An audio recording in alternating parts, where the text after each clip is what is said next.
오늘 말씀은 누가복음 이제 3장 말씀을 가지고 함께 회개에 합당한 열매를 맺으라라는 제목으로 말씀을 나누고자 합니다. 우리는 대림절 세 번째 주일을 맞이합니다. 지난주 말씀이 하나님의 말씀이 빈들에 있는 요한에게 임하였다라는 말씀을 드렸습니다. 그래서 요한은 요단강가로 나와서 각 처에서 몰려오는 사람들에게 세례를 베풀었고 하나님 나라를 전파했습니다.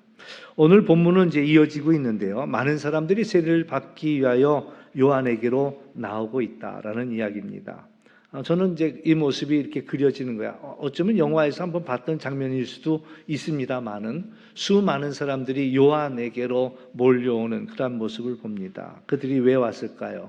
요한의 세례를 받기 위해 왔고 또 그들은 하나님의 말씀을 듣기 위하여 나왔다. 오늘도 우리 사랑하는 성도 여러분, 원근 각처에서 또 이렇게 예배의 자리로 나온 여러분들을 환영하고 또 아주 잘 오셨습니다. 또 인사를 드리고 싶습니다. 근데 이제 이어지는 본문은 얼른 이해하기가 어려운 그런 장면이 나옵니다. 왜냐하면 그 세례를 받기 위해 몰려오는 그 무리를 향하여서 요한은 독한 말을 쏟아붓습니다. 요한은 그들에게 독사의 자식들아, 누가 너희에게 일러 장차 올 진노를 피하라 하더냐. 회개에 합당한 열매를 맺고 속으로 아브라함을 우리 조상이라 말하지 말라. 사실 참 심한 욕입니다. 이 독사의 자식들아. 우리는 흔히 쓰지 않지만 우리가 흔히 쓰는 그 욕하고 다르지 않을 수도 있지요. 이 독사의 자식들아. 그러면서 왜 이 욕을 했을까요? 그러니까 임박한 진노를 피하려고 하는 이들에게 한 욕이다라는 이야기입니다. 종종 사람들은 임박한 진노를 바라보면서 피하려고 하는 경우들이 많습니다.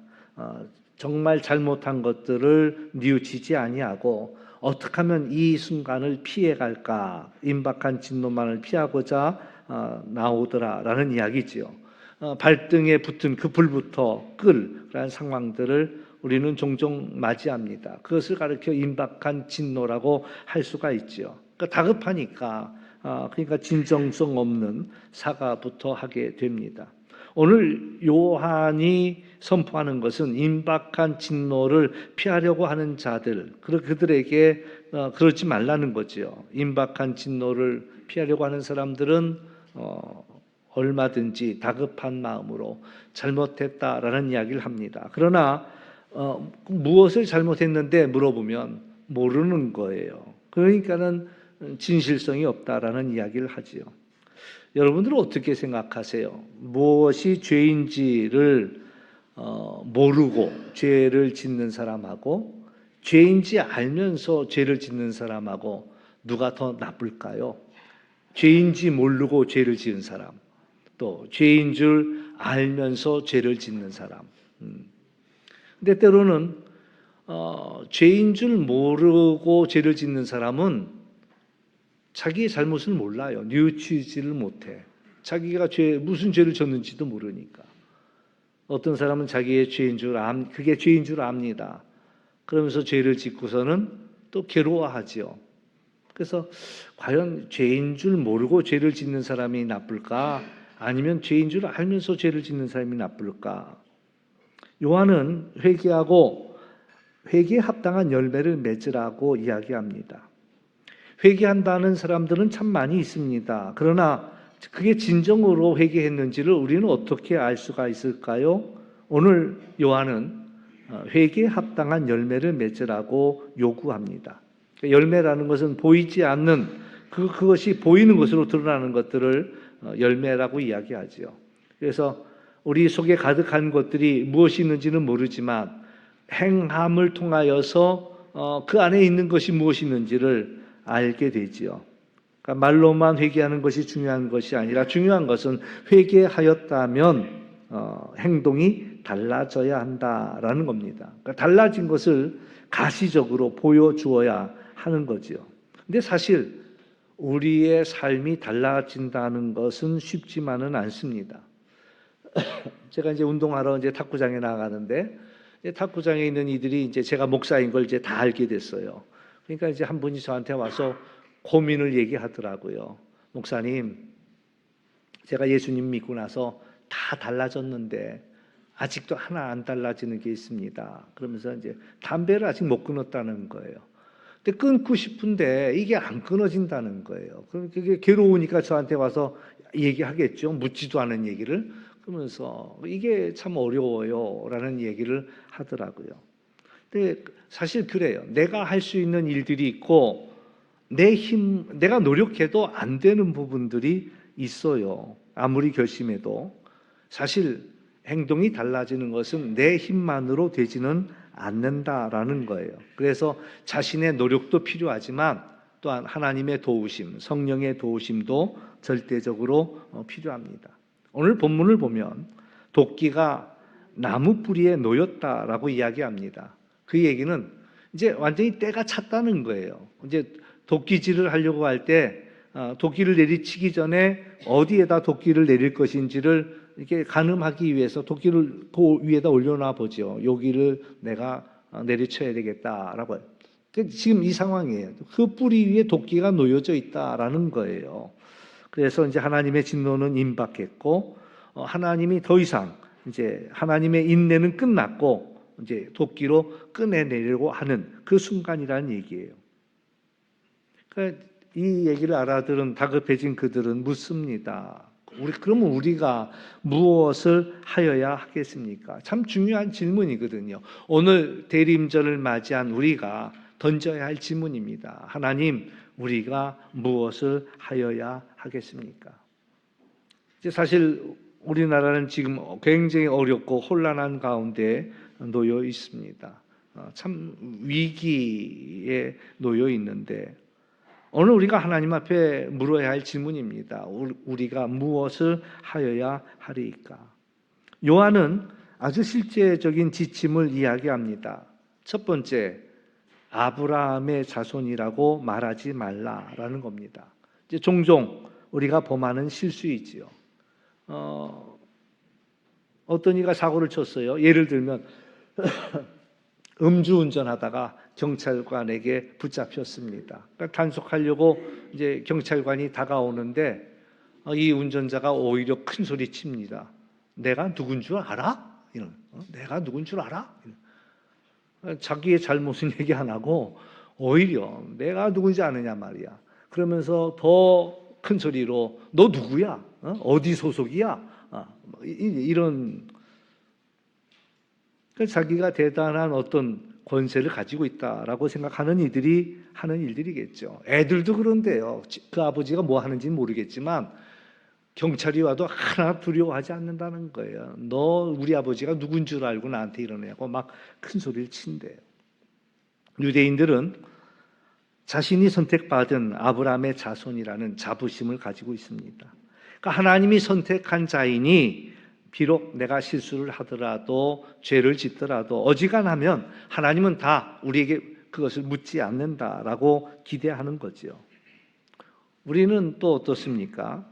우리도 내가 누구인 줄 알아? 나는 이래봬도 하나님 믿어. 하나님이 나를 사랑하셔. 이렇게 하면서 어지간한 것은 하나님이 다 눈 감아 주실 것이라고 생각하고 있는가? 이런 우스갯소리가 하나 있습니다. 이제 실제로도 있었던 일들이에요. 어느 목사님이 문제가 생겨갖고 이제 재판정에 섰습니다. 그런데 얼핏 들은 얘기가 재판관이 재판장이 예수님을 잘 믿는 사람이래요. 그러니까 이제 목사님 마음속에 왠지 희망이 생기지 않았겠어요? 야, 저분이 이제 예수님을 잘 믿는다니까 내가 목사인 줄 알면. 그리고 이제 그 재판관의 입을 바라보는 거예요. 근데 어떤 재판관은 그런데요. 아니, 목사님이 어쩌다 이 자리까지 오셨습니까? 그러면서 목사님 앞으로 잘하실 거죠? 다음부터는 이런 데 오는 일 없기를 바랍니다. 그리고 이제 선처를 베풀기도 한대요. 이제 그런 분들도 있었어요. 갔는데 재판관이 그렇게 얘기하더래. 목사님은 법이 없어도 살 사람이니까 다음부터는 이런 자리에 오는 일이 없도록 하십시오. 선처를. 또 어떤 재판관은 또 그분도 예수님을 잘 믿는다는 거예요. 그러니까 이제 이 목사님이 희망을 가졌겠지요. 그랬더니 이분이 예수 믿는 사람이 왜 그래요? 벌 더 받아야 된다고. 그리고 더 센 벌을 내렸다고 그래요. 우리가 예수님을 믿는다라는 것이 만사 형통의 마스터 키는 아니다라는 거죠. 면죄부가 될 수는 없다라는 거예요. 오늘 요한은 하나님은 얼마든지 돌들로도 아브라함의 자손이 되게 할 수 있다라고. 사실 거기에 약간 언어의 유의는 있습니다. 히브리어로 그 아브라함의 자손이라는 그 단어하고 이 돌이라는 단어하고가 발음이 비슷해요. 이제 그런 언어의 유의도 있지만, 그러나 이제 하나님이 사람을 지으실 때 흙으로 사람을 지으셨으니까 이 돌로도 얼마든지 하나님의 자녀, 하나님의 백성을 만드실 수 있는 분이다. 이제 그런 이야기를 하면서 오늘 중요한 것은 요한이 우리에게 하는 회개에 합당한 열매를 맺어라 이야기합니다. 그러자 이제 사람들이 묻는 거예요. 무엇을 하여야 하리까? 우리가 물어야 할 지혜로운 그런 질문입니다. 오늘 본문에도 요한이 회개에 합당한 열매를 맺어라 이렇게 외치니까 무리들이 질문하지요. 우리가 무엇을 하여야 하리까? 세리들이 또 묻습니다. 우리가 무엇을 하여야 하리까? 군인들이 또 묻습니다. 우리는 무엇을 또 하여야 하리까? 오늘 우리들도 하나님 앞에서 주님의 오심을 기다리는 이 절기 속에서 회개에 합당한 열매를 맺으라고 요한의 선포를 들을 때 우리가 하나님 앞에 하나님 우리가 무엇을 하여야 하겠습니까? 라는 질문. 행함이 중요합니다. 물론 입술로 우리의 죄를 시인하는 것도 중요하지만 시인을 했으면 우리의 회개의 열매, 행함도 중요하다라는 이야기입니다. 우리가 무엇을 하여야 하리까라고 물었을 때에 나누는 삶을 살라고 이야기합니다. 여벌의 옷이 있느냐, 두 벌, 세 벌의 옷이 있으면 그것을 나누어 주라고, 또 음식이 있느냐, 그 먹을 것을 나누어 주라고 이야기합니다. 그 사람의 마음속에는 좀 불안한 것들이 있지요. 오늘 먹을 건 해결됐지만은 내일은 뭘 먹지? 또 내일 먹을 것을 가지고 있는 사람들은 그래 오늘 내일은 해결이 됐는데 다음 주에는 뭘 먹지? 예전에 어렸을 때 그 생각이 나요. 요즘은 이제 보기 어려운 그런 풍경이지만 제가 어렸을 때는 겨울이 되면 김장을 하고 그리고 연탄을 드리잖아요. 제가 살던 집 뒤에도 이제 창고 같은 데가 있는데 어느 날 이제 연탄이 들어오는 날, 그날은 우리 집 잔칫날이지 뭐 그냥 온 마당에다가 연탄이 들어왔다 나갔다 이러면서 딱 그냥 쌓아놓고 나면은 이제 이번 겨울 염려 없겠네, 걱정 없겠네, 뿌듯해하는 그 모습들을 본 적이 있지요. 그 사람들 마음속에는 뭔가 이렇게 쟁여놔야 그래야 이제 마음에 불안도 없고 이제 왠지 두려움이 없는, 걱정이 없는 그런 모습. 그러니까는 오늘 거 채워놓으면은 다음 주 거 걱정하고 다음 주 거 채워놓으면은 이제 내년에는 어떡하지? 어느 분이 저한테 그래, 목사님 기도 좀 해주세요. 그러니까 뭘 기도할까요? 그랬더니 이번 언제 이제 며칠 뒤에 그 아파트 추첨이 있는데 잘 되게 해달라고 기도해달라는 거예요. 그래서 내가 아니 권사님 집 있잖아. 내가 그랬더니 아니 내 집 말고 우리 아들 집. 그러니까 내 집이 해결이 되면 우리 아들 집 걱정하는 거고 아들 집 해결이 되면 이제 손주들 집이 또 이제 걱정이 되는 거고.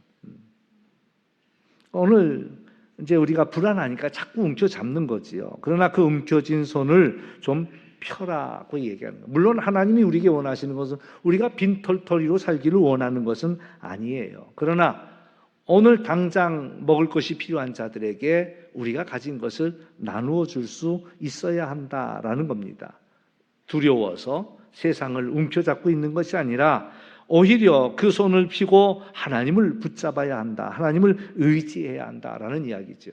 세리들이 묻습니다. 우리는 무엇을 하리까? 그러니까 부과된 것 위에는 더 거두지 말라. 마땅한 것만, 그 이상을 우리가 욕심내서는 안 된다라는 이야기가 되겠죠. 군인들이 묻습니다. 우리는 또 무엇을 하리까? 강탈하지 말라는 겁니다. 강제로 빼앗지 말라라는 이야기죠. 왜 그 힘을 주었습니까? 왜 그 권력을 주었습니까? 약한 자를 괴롭히라고 준 힘이 아니지요. 약한 자를 지키라고 준 힘이다라는 얘기입니다. 거짓으로 고발하지 말라 했습니다. 억울한 누명 씌워서 그 사람을 거짓으로 곤란 가운데로 몰아가지 말라. 받은 급료를 족한 줄로 알라 이야기합니다.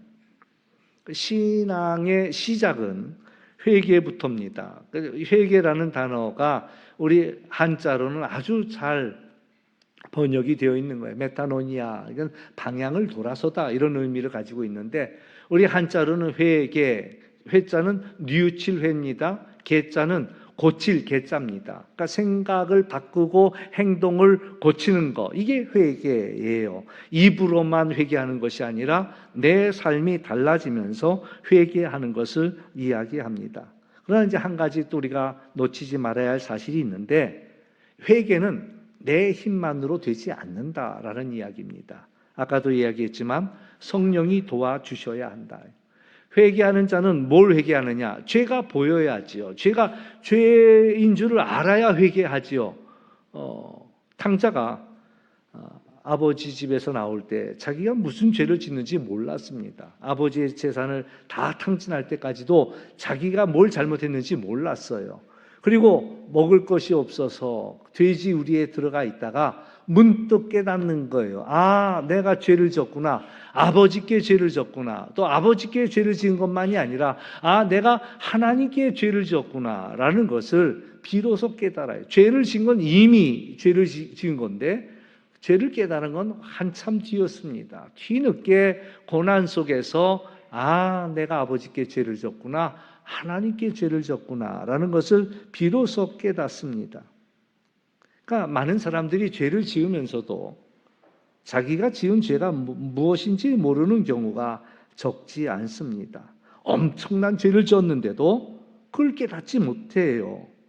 얼마 전에 이제 나왔던 영화 중에 DP라는 영화가 있습니다. 이제 DP가 뭐냐면 탈영병들을 잡으러 다니는 사람들을 DP라고 이야기하더라고요. 지난 80년대에 군대 생활했던 분들은요, 누구나 경험했을 만한 일을 영화로 만들었습니다.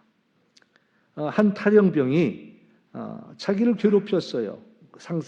선임 고참이 엄청나게 괴롭혔습니다. 영화 보신 분들은 아실 테고 못 보신 분들은 한 번쯤 볼 필요도 있습니다. 이런 일들이 있구나, 이런 일들이 있구나. 지금은 이제 안 그렇겠지만, 지금은 안 그렇겠지만, 적어도 제가 군대 생활하던 80년대는 엄청난 일들이 있었습니다.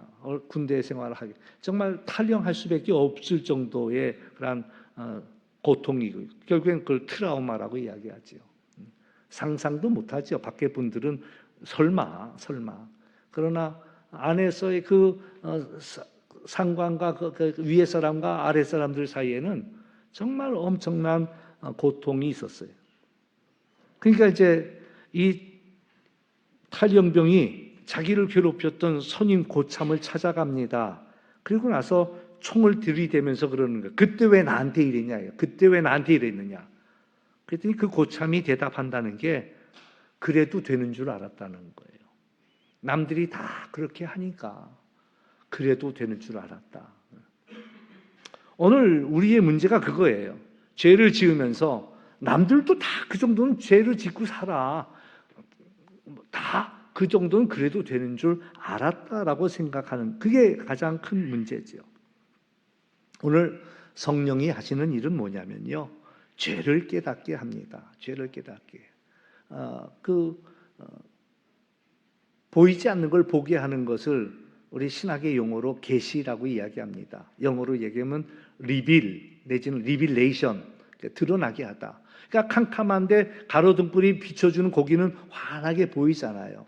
성령께서 보게 하는 그러한 일을 하셔요. 그러니까는 전에는 죄인지 몰랐는데 성령께서 그게 죄인 줄을 깨달아 알게 하시는 거예요. 전에는 전혀 몰랐어. 그게 죄가 되는 줄을. 그러나 이것이 죄였구나라는 것을 성령의 도우심 속에서 깨닫게 됩니다. 그리고 비로소 그때는 죄인 줄 몰랐는데 지금 생각해 보니 정말 끔찍한 죄를 내가 지었구나라는 것을 알아차리게 하고, 우리가 그것을 시인하면 시인할수록, 우리의 죄를 고백하면 고백할수록 성령께서 더 섬세한 일들을 다루어 주십니다. 전혀 그게 아니었다라고 생각했던 것까지도 생각나게 하시고 회개하게 하신다라는 겁니다. 또 죄를 깨닫고 나면 그걸 속죄하고 싶지요. 근데 그 속죄하는 것도 쉬운 일은 아니에요. 죄의 성질이 그래요. 내가 남에게 피해를 입혔다고 합시다. 이제 동해보상법이라는 게 있습니다. 눈에는 눈, 이에는 이. 누가 이를 하나 다치게 했다고 한다면 이 하나를 다치게 하라라는 겁니다. 그게 동해보상이에요. 같은 해를 줘가지고 보상이 되는 거예요. 근데 사람의 마음이 그렇지 않아요. 내가 한 대 맞았다? 그러면 상대방이 한 대 때려주는 걸로 분이 풀리지 않습니다. 10대는 때려줘야 될 것 같아. 10대가 어디야? 100대는 때려줘야 속이 좀 시원할까? 그런데요, 100대를 때리고 나서도 속이 안 풀려요. 내가 맞은 건 한 대인데 100대를 때려도 속이 안 풀려. 그게 문제인 거예요. 그게 문제인 거예요. 마찬가지예요. 상처도 그렇습니다. 또 내 죄의 문제도 그런 거예요. 어떤 이는 자기가 원치 않게 죄를 졌어요. 나중에 깨달았어요. 그때 내가 죄를 졌구나. 그걸 이제 대속하고 싶지요. 늘 죄책감에서 벗어나고 싶으니까. 그래서 선한 일로 그것을 이제 가리려고 노력을 하지요. 그런데 내가 그 일을 예를 들어 내가 남에게 때려서 10,000원을 뺏었다. 그러니까 이제 그것이 후회스러워서 이 10,000원을 갚아야 되겠다고 여러 번 노력을 하지만 10사람에게 100,000원을 갚고 100사람에게 100만원을 갚아도 마음이 편하지 않다는 거예요. 분명히 내가 잘못한 것보다 그 이상의 그러한 것들을 우리가 이제 해결하기 위해서 했음에도 불구하고 마음이 편치 않은 거예요. 내 힘이 되는 거 아니죠. 또 그것을 이제 원수라고 원수마귀라고 얘기하는데, 원수마귀는 우리의 죄를 물고 늘어집니다. 아주 집요하게 물고 늘어집니다. 닭들에게 그런 현상이 있다고 그래요. 닭 중에 하나가 상처가 생기잖아요. 그럼 나머지 닭들이요, 그 상처난 데를 쫓은대요. 상처를 죽을 때까지 쫓은대요, 닭들이. 그러니까 상처난 닭이 있으면 얼른 빼놔야지 두면은 다른 닭들이 그걸 쫓는다는 거예요. 근데 사람도 그런 것 같아요. 사람도 남의 아픈 데를 자꾸 건들고 고통스럽게 하고. 근데 원수 마귀가 그래요. 원수 마귀가 한번 우리가 약점이 잡히면, 죄가 잡히면 그냥 집요하게 물고 늘어지거든요. 그러니까 사도 바울도 탄식하는 거예요. 누가 나를 죄와 이 사망의 법에서 구원할꼬. 그러니까 바울도 성령의 은혜를 깨닫기 전에는 자기가 잘못했던 것들을 어떻게라도 보상해 보려고 노력은 했지만 아무리 노력을 해도 해결이 안 되더라는 거예요. 종교개혁자 마틴 루터도 그랬습니다. 자기 안에 있는 그러한 죄책감을 위해서 수많은 고행을 했어요. 엄청나게 높은 첨탑을 무릎으로 기어 올라가면서 자기를 금욕하고 자기를 오히려 학대하는 거죠. 가학하고 그러면서 그 죄책감에서 자유하고 싶어서 애를 썼지만 뭐 별게 다 있더라고요. 뭐 자기 몸에 채찍질하는 것도 있고 뭐 자학하는 거죠. 그런다고 해서 그 문제가 해결되지는 않더라라는 이야기예요. 누가 우리의 죄를 대속하신 예수 그리스도를 통해서, 성령의 은혜를 통해서 우리는 죄의 용서함을 받고 우리는 그것을 회복할 수 있더라라는 그런 이야기죠. 대림절, 주님이 오시는 그러한 절기에 오늘 우리에게 너희는 회개에 합당한 열매를 맺으라고 말씀하십니다. 그러므로 우리는 우리의 생각을 바꾸고 또 행동을 바꾸고, 성령의 도우심 속에서 작은 것부터, 우리가 할 수 있는 일부터, 내가 나누는 일부터, 내가 섬기는 일부터 오늘도 주님 앞에 주님의 오심을 준비하는, 그래서 회개에 합당한 열매를 맺어가는, 내가 이래봬도 하나님의 자녀야 라고 우리를 내세우는 것이 아니라 겸손하게 그 모든 일들을 통하여서 하나하나 우리가 회개의 열매를 맺어가는 그런 우리 모두가 될 수 있기를 주의 이름으로 축원합니다.